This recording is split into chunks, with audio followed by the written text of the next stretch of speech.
Red flags to look out for when you're flipping a house. These three red flags can save you a ton of time and a ton of money and a ton of stress if you try to avoid them before you get involved in fixing and flipping houses. So, if you're not familiar with me, my name is Greg Helbeck. I've been a full time entrepreneur now for almost a decade. I've done well over 250 house flips, wholesales. So, this entire show, whether you're listening or watching it, is all real life practical knowledge from the streets, not regurgitated theory out of a book. So if you do get value from this, if you could do me a favor, subscribe to our YouTube channel, like the video, and then share the show if you're listening to it on an audio platform. So today we're going to talk about what are the three big red flags you got to look out for when you're flipping a house. Flipping a house is buying a house, putting money into it to fix up, and then reselling it, hopefully for a profit. Not too hard to understand, but people who try to flip houses get emotional. They want to get a deal. They want to make money. They want to be in real estate. They want to quit their job, whatever their reasons are. So a lot of times they'll look past these crazy red flags and they'll get themselves in a property that they will absolutely get slaughtered on and will cause them to lose faith in the real estate investing business, which is probably the best business you can get into. So what are these three red flags? Number one, funky layout. That means that you're walking into a house, or if you're virtual like me, you're having someone else walk into a house and the layout of the house doesn't make a lot of sense, right? I'll give you an example. I like to buy houses that are normal, ranches, raised ranches, colonial house. You walk in, bedrooms are upstairs, kitchen's downstairs, living room's downstairs. It's just like everything's on one floor. Cape Cod can get a little funky. Those are like when you basically have the bedrooms upstairs and they're small with roof ridges. But anyway, I like to buy and sell straightforward houses. Funky layouts are like this. You walk into a house, the ceilings are really low, the house is super old, stairs are super steep, there's railroad bedrooms, which means that in order to get to one bedroom, you got to go through another bedroom. So when you go into a house like that, that is going to be an issue when you're going to resell the property, no matter what renovations you do.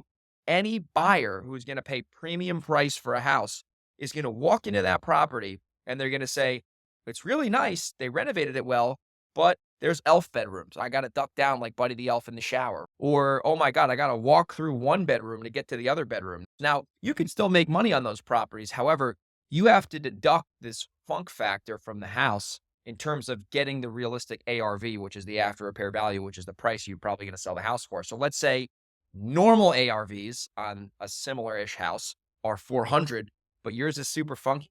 I would drop 50K off that if it was me, because if someone's going to buy that property, they're going to need to get a quote unquote deal on it. So look out for the funk factor when you're walking inside houses.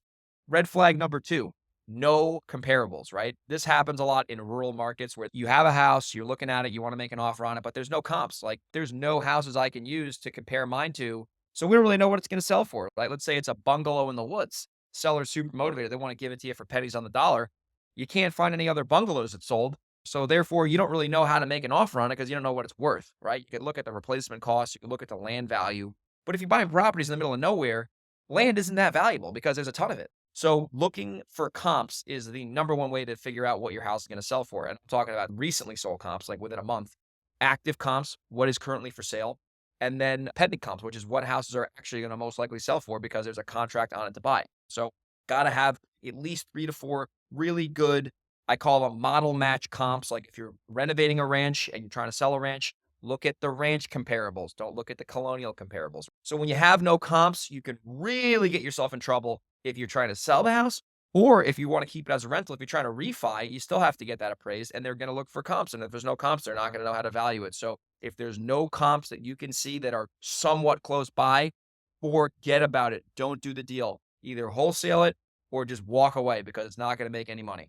The third red flag is high inventory. That is a huge problem if you're trying to sell houses. What does that mean? That means that your house that you're trying to sell has a lot of other competition. So let's say, for example, you're in a neighborhood. I'm just going to pick on Florida right now because there's a lot of high inventory in Florida.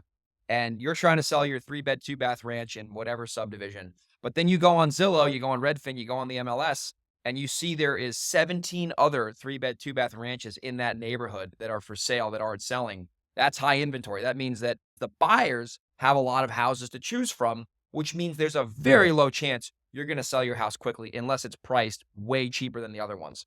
So when you have high inventory, if I'm going to look at a property and I'm analyzing something and I see there's 10, 15, 20 comparables that are actively for sale that are the same as mine that haven't sold, I am like, no, no, no, this is catching a falling knife.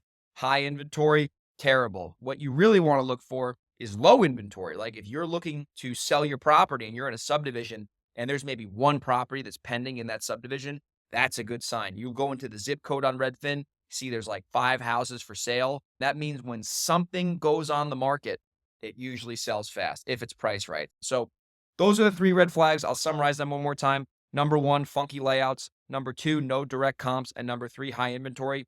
If you see any of those red flags, I would look the other way if you're flipping houses because you can really get yourself in trouble.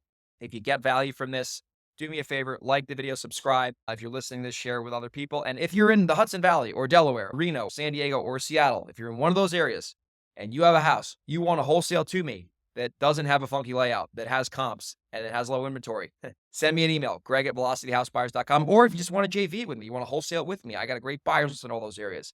greg@velocityhousebuyers.com or at grego_37 on Instagram. And I'll see you on the next REI Weekly Lesson. Take care.